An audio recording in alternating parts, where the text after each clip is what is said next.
이사야서 7장. 아하스 왕에게 내린 경고. 우시야의 손자요 요담의 아들인 유다 왕 아하스가 나라를 다스릴 때에 시리아 왕 르신이 르말리아의 아들 이스라엘 왕 베가와 함께 예루살렘을 치려고 올라왔지만 도성을 정복할 수 없었다.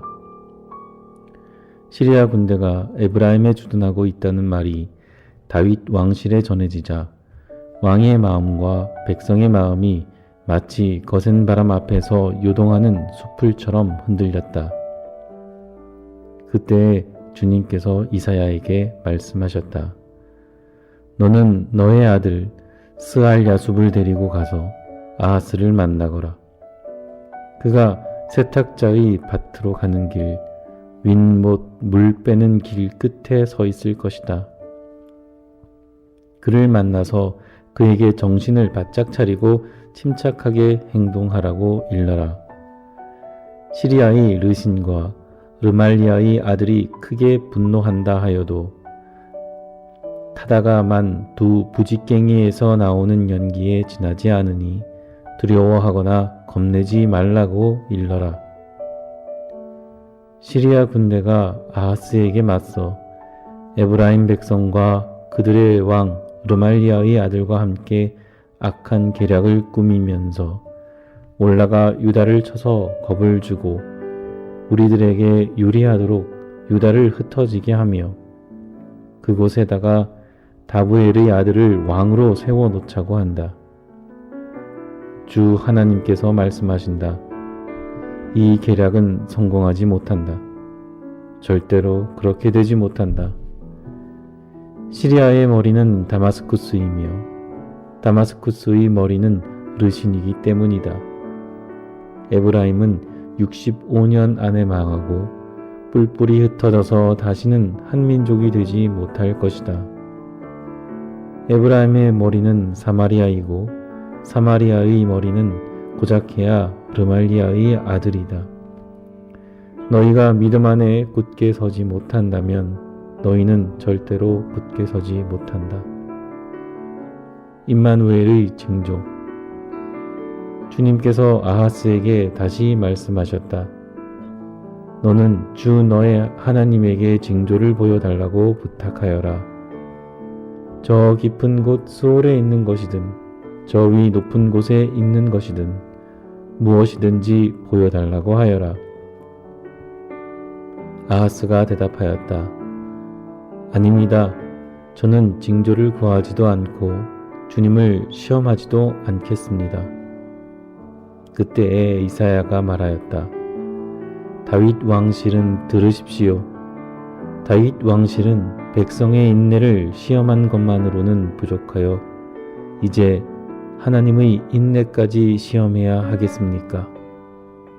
그러므로 주님께서 친히 다윗 왕실에 한 징조를 주실 것입니다. 보십시오. 처녀가 잉태하여 아들을 낳을 것이며 그가 그의 이름을 임마누엘이라고 할 것입니다. 그 아이가 잘못될 것을 거절하고 옳은 것을 선택할 나이가 될 때에 그 아이는 버터와 꿀을 먹을 것입니다. 그러나 그 아이가 잘못된 것을 거절하고 옳은 것을 선택할 나이가 되기 전에 임금님께서 미워하시는 저 두 왕의 땅이 황무지가 될 것입니다. 에브라임과 유다가 갈라진 때로부터 이제까지 이 백성이 겪어본 적이 없는 재난을 주님께서는 임금님과 임금님의 백성과 임금님의 아버지 집안에 내리실 것입니다. 주님께서 아시리아의 왕을 끌어들이실 것입니다. 그날에 주님께서 휘파람을 불어 이집트의 나일강 끝에 있는 파리떼를 부르시며 아시리아 땅에 있는 벌떼를 부르실 것입니다. 그러면 그것들이 모두 몰려와서 거친 골짜기와 바위 틈, 모든 가시덤불과 모든 풀밭에 내려앉을 것입니다.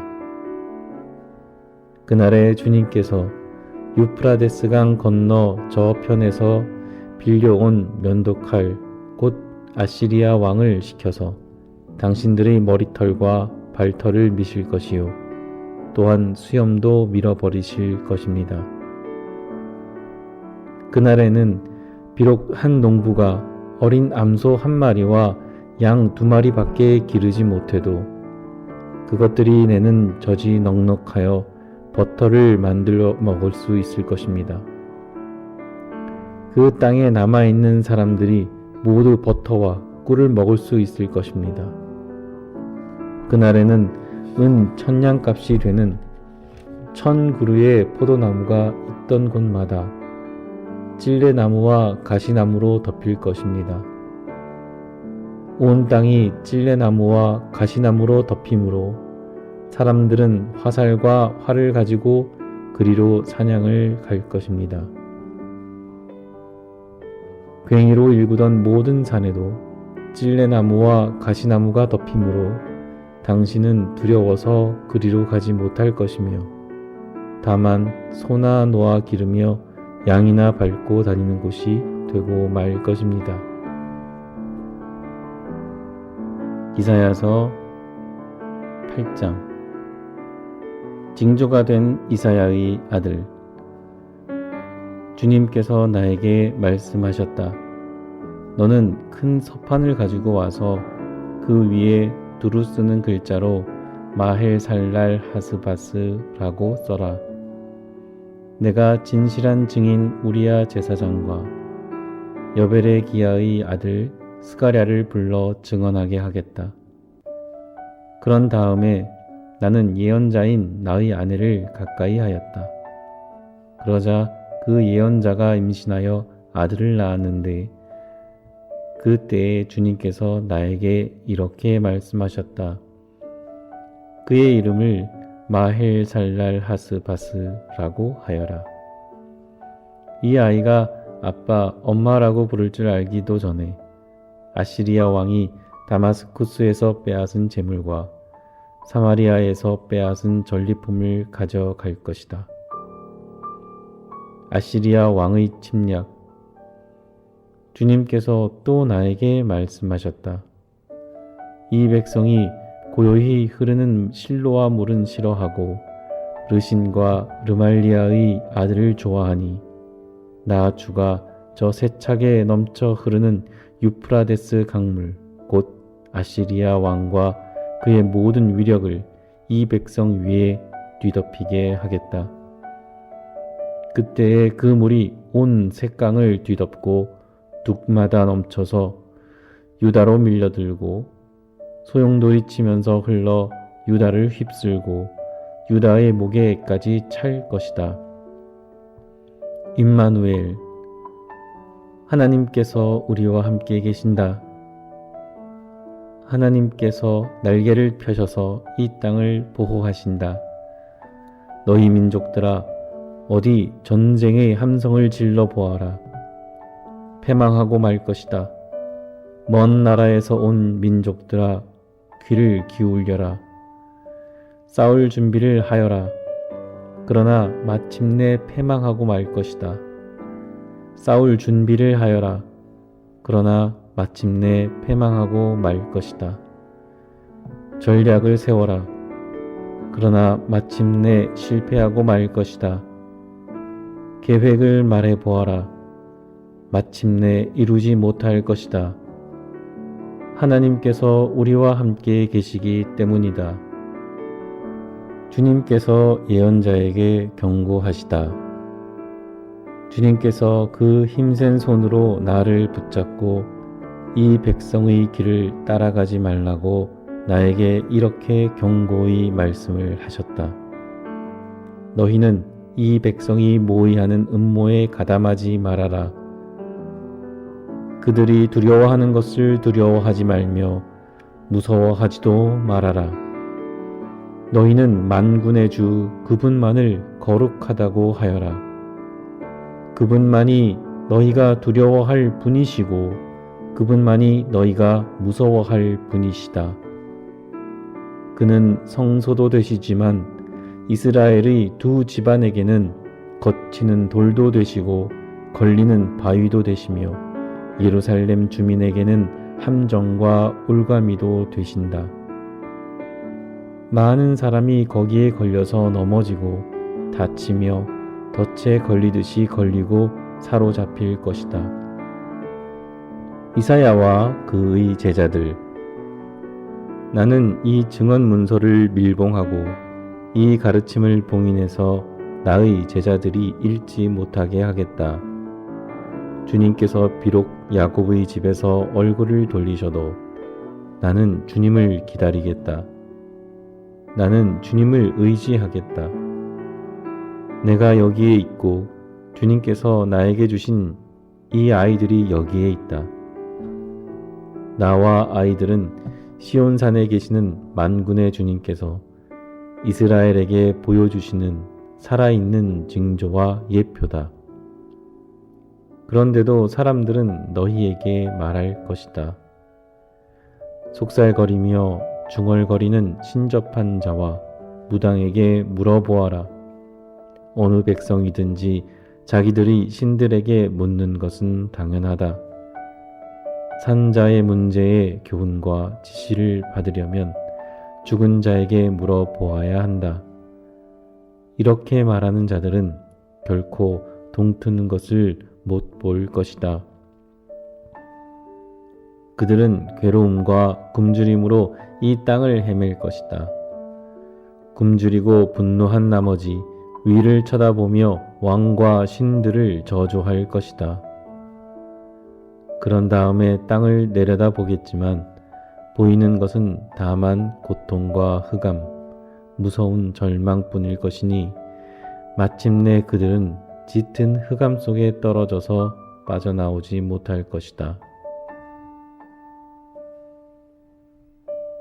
이사야서 9장.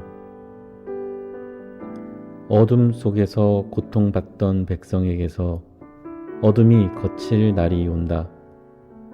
옛적에는 주님께서 스불론 땅과 납달리 땅으로 멸시를 받게 버려 두셨으나 그 뒤로는 주님께서 서쪽 지중해로부터 요단강 동쪽 지역에 이르기까지 그리고 이방 사람이 살고 있는 갈릴리 지역까지 이 모든 지역을 영화롭게 하실 것이다. 전쟁은 그치고 어둠 속에서 헤매던 백성이 큰 빛을 보았고 죽음의 그림자가 드리운 땅에 사는 사람들에게 빛이 비쳤다. 하나님 주님께서 그들에게 큰 기쁨을 주셨고 그들을 행복하게 하셨습니다. 사람들이 곡식을 거둘 때 기뻐하듯이 그들이 주님 앞에서 기뻐하며 군인들이 전리품을 나눌 때 즐거워하듯이 그들이 주님 앞에서 즐거워합니다. 주님께서 미디안을 치시던 날처럼 그들을 내리누르던 멍에를 부수시고 그들이 어깨를 짓누르던 통나무와 압제자의 몽둥이를 꺾으셨기 때문입니다. 침략자의 군화와 피 묻은 군복이 모두 땔감이 되어서 불에 타 없어질 것이기 때문입니다. 한 아기가 태어났다. 한 아기가 우리를 위해 태어났다. 우리가 한 아들을 모셨다.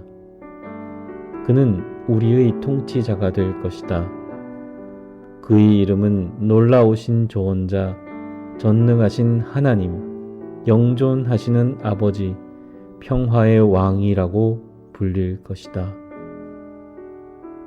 그의 왕권은 점점 더 커지고 나라의 평화도 끝없이 이어질 것이다.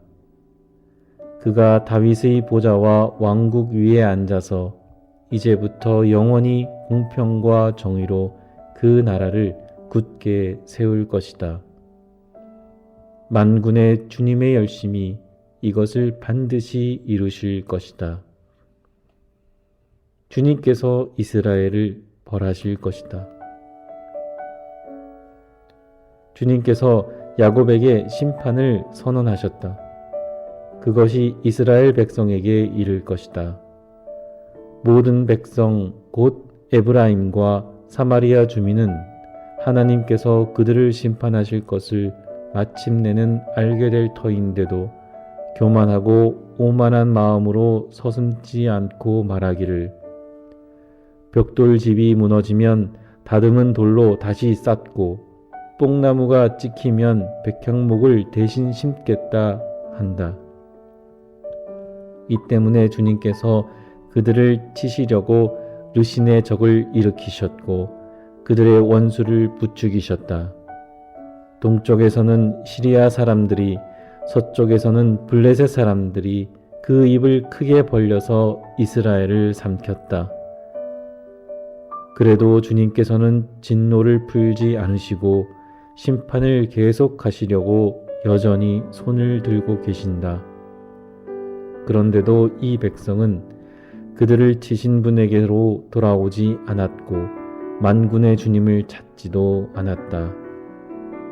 그러므로 주님께서 이스라엘의 머리와 꼬리, 종려가지와 갈대를 하루에 자르실 것이다. 머리는 곧 장로와 고관들이고 꼬리는 곧 거짓을 가르치는 예언자들이다. 이 백성을 인도하는 지도자들이 잘못 인도하니 인도를 받는 백성이 멸망할 수밖에 없다. 그러므로 주님께서 그들의 젊은이들에게 자비를 베풀지 않으실 것이며 그들의 고아와 과부를 불쌍히 여기지 않으실 것이다. 그들은 모두가 불경건하여 악한 일을 하고 입으로는 어리석은 말만 한다. 그래서 주님께서는 진노를 풀지 않으시고 심판을 계속하시려고 여전히 손을 들고 계신다. 참으로 악이 불처럼 타올라서 찔레나무와 가시나무를 삼켜버리고 우거진 숲을 사르니 이것이 연기 기둥이 되어 휘돌며 올라간다. 만군의 주님의 진노로 땅이 바싹 타버리니 그 백성이 마치 불을 떼는 땔감같이 되며 아무도 서로를 아끼지 않을 것이다.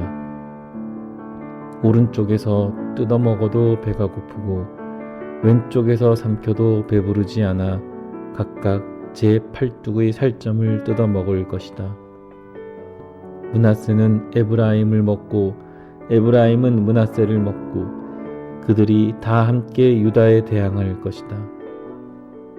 그래서 주님께서는 진노를 풀지 않으시고 심판을 계속하시려고 여전히 손을 들고 계신다.